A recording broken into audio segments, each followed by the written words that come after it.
अशी चिक मोत्याची माळ होती ग 30 तोळ्याची ग.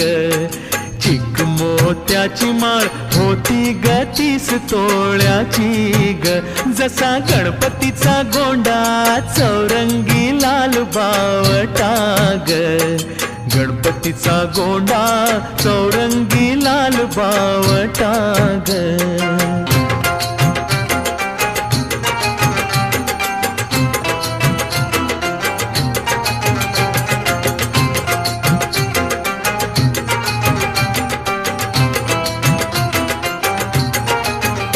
या चिक माळेला रेशमी मौचार दोराग. या चिक माळेला रेशमी मौचार दोराग. मऊ रेशमाच्या दोऱ्यात